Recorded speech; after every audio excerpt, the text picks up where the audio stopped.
आज आपण not for profit कन्सर्नमध्ये प्रॉब्लेम नंबर 6 पाहणार आहोत. तर काय म्हणते बघूया. From the following balance sheet and receipt and payment account of model high academy prepare income and expenditure account for the year ended 31 March 2012 and balance sheet as on that date. म्हणजे या प्रॉब्लेममध्ये आपल्याला balance sheet पण दिलेली आहे आणि receipt and payment अकाउंटसुद्धा या ठिकाणी दिलेलं आहे. अगोदरच्या प्रॉब्लेममध्ये काय होतं तर फक्त रिसिट अँड पेमेंट अकाउंट दिलेलं होतं आणि काही ॲडजस्टमेंट आपल्याला दिलेल्या होत्या. तर त्याच्यावरून आपण प्रॉब्लेम सोडवत होतो. परंतु या प्रॉब्लेममध्ये काय केलेलं आहे तर ओपनिंगची बॅलन्स शीट आपल्याला इथं दिलेली आहे.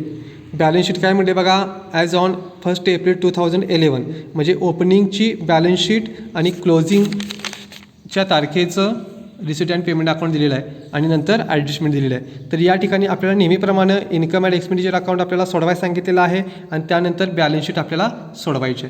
तर काही गोंधळून जायचं नाही. इथं नेहमीप्रमाणे जे काय असेल ती पद्धत आपण वापरायची आहे. परंतु आता इथं बॅलन्स शीट आपल्याला सुरुवातीला सोडवावी लागेल. परंतु बॅलन्स शीट सोडवत असताना सुरुवातीला आपल्याला काही स्टार करून घ्यावे लागतील. काय म्हणते बघूया. ॲडजस्टमेंट नंबर 1 बघा. Tuition fees still receivable are ₹5,000. तर या ठिकाणी ट्युशन फीज रिसिट साईड दिली आहे बघा. इथं स्टार करून घेतलं आहे. त्यानंतर बघा आउटस्टँडिंग सॅलरीज अमाऊंटिंग टू ₹15,000. आता इथं सॅलरीला स्टार करून घेतला आहे बघा पेमेंट साईडला. त्यानंतर बघा number 3 insurance premium is paid for year ending on 30 September 2012. म्हणजे या ठिकाणी इन्शुरन्स प्रीमियम 30 सप्टेंबर 2012पर्यंत पेड केला आहे. म्हणजे या ठिकाणी आपलं वर्ष संपते 31 मार्च 2012ला आणि इथं इन्शुरन्सचा प्रीमियम पेड केलेला आहे 31 सप्टेंबर 2012. म्हणजे जर आपण मार्च महिना सोडला तर एप्रिल मे जून जुलै ऑगस्ट आणि सप्टेंबर 6 महिन्याचं प्रीपेड इन्शुरन्स असणार आहे. तर ते प्रीपेड आपल्याला मायनस करावं लागेल. म्हणून या ठिकाणी इन्शुरन्सला 1 स्टार करून घेतला.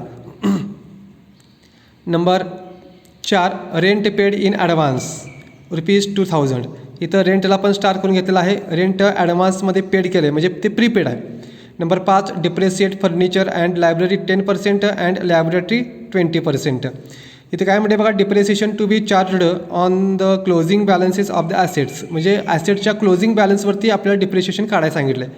तर आता हे जे डिप्रेसिएशन आहे याचा स्टार कुठे करून घ्यावा लागेल आपल्याला जी बॅलन्स शीट दिली आहे प्रॉब्लेममध्ये त्या प्रॉब्लेममध्ये आपल्याला इथं फर्निचर लायब्ररी आणि लॅबोरेटरीला एक स्टार करून घ्यावं लागेल.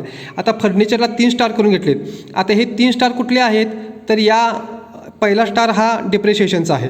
आता हे जे 2 स्टार आहेत ते 2 स्टार बघा या ठिकाणी आपल्याला प्रॉब्लेममध्ये रिसिट अँड पेमेंट अकाउंटला बघा पेमेंट साईडला बघा फर्निचर परचेस म्हणलेलं आहे त्याचा 1 स्टार आहे आणि त्यानंतर बघा रिसिट साईडला सेल ऑफ ओल्ड फर्निचर म्हणले. म्हणजे 1 फर्निचर खरेदी केलेला आहे आणि 1 फर्निचर विकलेलं आहे. या दोन्हीचा स्टार या ठिकाणी आपल्याला करून घ्यावा लागेल. ठीक आहे. तर या ठिकाणी बघा हा प्रॉब्लेम सोडवत असताना सुरुवातीला म्हणजे नेहमीप्रमाणे आपण काय करायचो तर आपण रिसिट अँड पेमेंट अकाउंट सोडवत होतो. तर आता इथं तसं न करता सुरुवातीला आपण बॅलन्स शीट सोडवून घ्यायची आहे. तर आता बघा ॲसेट साईड सुरुवातीला लिहून घ्यायची आपल्याला.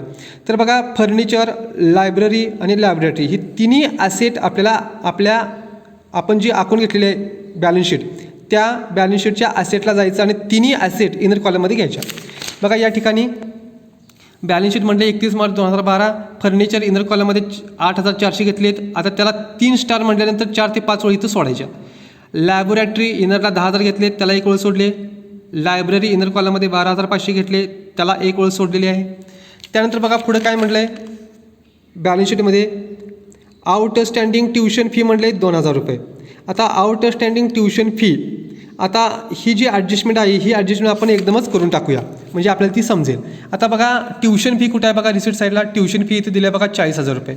आता ही रिसिट साईडची ट्युशन फी आपल्याला कुठे घ्यावी लागेल इन्कम बाजूला घ्यावी लागेल. इन्कम आणि एक्सपेंडिचर अकाउंटच्या इन्कम बाजूला बाय ट्युशन फी म्हणायचं 40,000 इनर कॉलममध्ये घ्यायचे. ठीक आहे. आणि त्यानंतर जे आपल्याला बॅलन्स शीटमध्ये जे ₹2,000 दिलेत हे ₹2,000 कुठले आहेत तर मागच्या वर्षीचे ₹2,000 ट्युशन फी या वर्षी आलेले काही संबंध नाही आहे यावर्षी तर ते मायनस करायचे. तर बघा या ठिकाणी 40,000मधून लेस आउटस्टँडिंग ऑफ प्रिव्हियस इयर गेल्या वर्षीची आउटस्टँडिंग होती रिसिव्ड इन करंट इयर ती ह्या वर्षी आलेली आहे म्हणून ती मायनस करायची. ह्या वर्षीची नाही ती 2,000 मायनस करायचे. जर वजा केले तर 3,500 या ठिकाणी येतील. या 2000चा सेकंड इफेक्ट होणार नाही.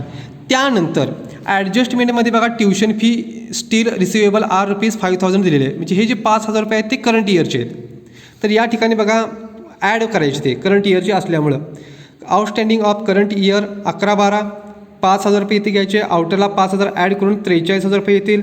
या 5,000 रुपयाचा सेकंड इफेक्ट आपल्याला ॲसेटला बघायला मिळेल. बघा या ठिकाणी बघा फीज रिसिवेबल किंवा ट्युशन फी म्हणलेलं आहे. बघा या ठिकाणी 5,000 रुपये इथं आपल्याला दिसतील. ठीक आहे.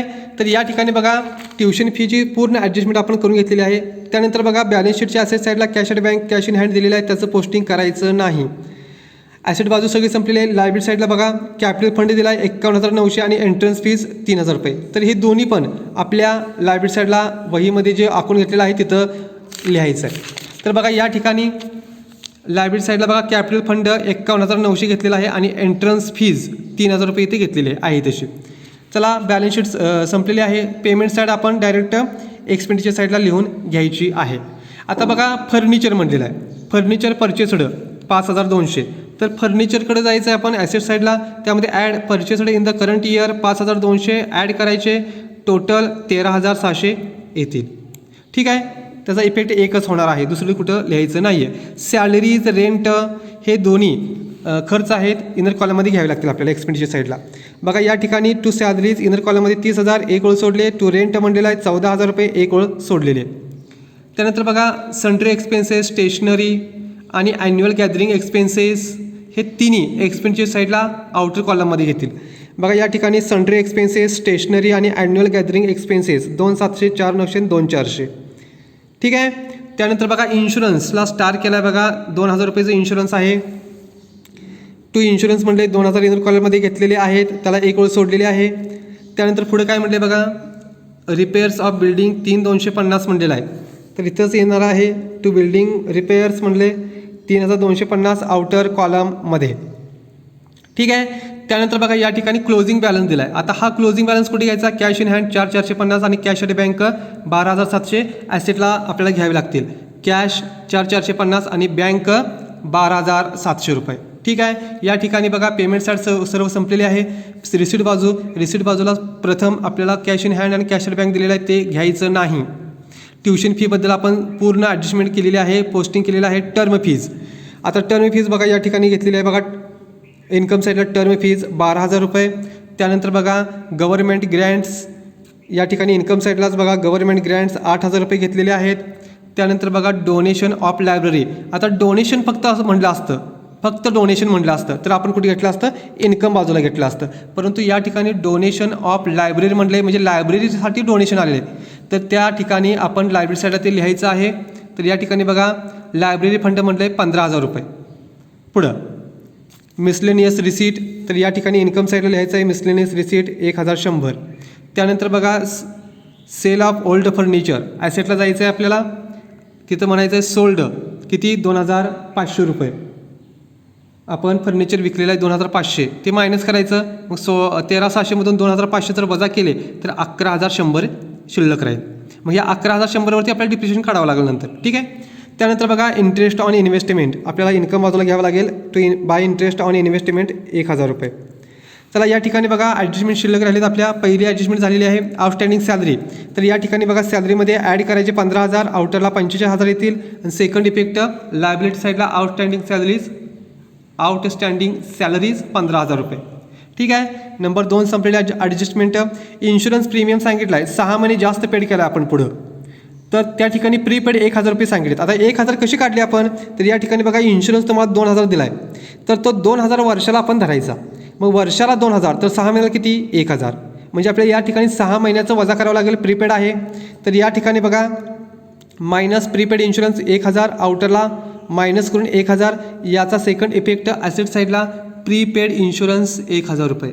बघा या ठिकाणी तुम्हाला बघायला मिळेल प्रीपेड इन्शुरन्स 1,000 रुपये. त्यानंतर बघा रेंटसुद्धा प्रीपेड आहे. ॲडव्हान्समध्ये ते पेड केले आपण, म्हणजे प्रीपेड आहे 2,000. इथं प्रीपेड 2,000 वजा केले आपण 12,000 आउटरला येतील. सेकंड पोस्टिंग ॲसेटलाच येणार आहे. प्रीपेड रेंट 2,000 रुपये लक्षात घ्या. चला पुढे जाऊया.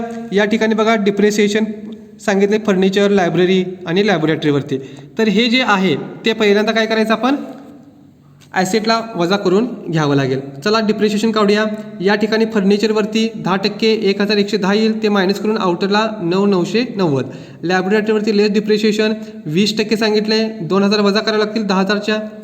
10,000चे 20% 2000 येईल, आउटरला 8000 रुपये. लायब्ररीवरती 10% सांगितलेलं आहे, 12,500च्या 10% 1250, आउटरला लेस करून 11,250. या तिन्हीचा सेकंड इफेक्ट आपल्याला एक्सपेंडिचर साईडच्या इन्कम अँड एक्सपेंडिचर अकाउंटच्या डेबिट साईडला डिप्रिशिएशन म्हणायचं. तिन्हीचं डिप्रिशिएशन इनर कॉलममध्ये घेऊन आउटरला रक्कम घ्यावी लागेल.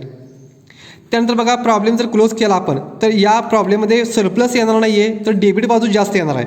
म्हणजे डेबिट बाजू किती येते बघा बरं, 75,610.